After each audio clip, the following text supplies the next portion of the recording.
You bring about this point about our second prime minister when you speak very interestingly that Shastri ji came to power at a difficult time. There was food shortage, fodder shortage, fuel shortage. He emerged stronger than expected, despite the fact that he was a diminutive man, in the sense he's 5 feet 2 inches, frail, and people expected him to be a wishy-washy prime minister. Yes. People thought that he is a compromised man because the powerful leaders like Kamraj and others wanted to have somebody from north, Yes. especially from UP, Yes. whom they could manage and control. But Shastri was a very strong man. Lal Bahadur Shastri was a very strong man. Unfortunately, I have met all the prime ministers except Lal Bahadur Shastri. Oh, I yes. did not have the opportunity to meet him, but my father knew him very well, and I heard his stories. And I remember those days. Those days were the most difficult days I have seen in the life of Indians after partition, after independence.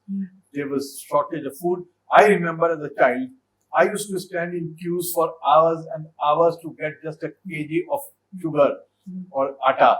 And sometimes after standing for 4 or 5 hours, we got nothing because it was over. So those were the difficult times. And in spite of that, Lal Bahadur Shastri faced Pakistan, gave a lesson to Pakistan, and our army was weak after 62 war with China. Yes. And there was a threat of attack from China as well. And China and Pakistan had joined hands at that point of time. And they were also backed by the Americans. And at that point, Shastri ji stood up.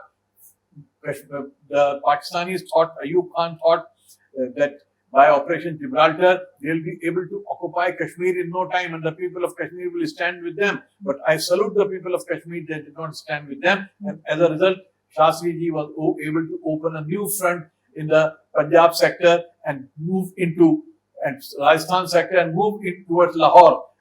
But the people blame him for the Tashkent agreement. But Shastri ji knew that we cannot go for a long battle because we did not have the ammunition, we don't have the forces, we don't have the resources, and our economy was in bad shape. So to occupy Lahore it's easy for people who are not fighting to say something, who are not responsible. And that's where he went for the Tashkent agreement. And Tashkent agreement was looked down upon by some of the right-wing people. And Shastri ji got the information from his family. And I think that was one of the reasons for him to have that heart attack, because he was a very sensitive man, a very emotional man, strong but emotional. But sir, in your assessment, was there no option other than giving up Haji Pir?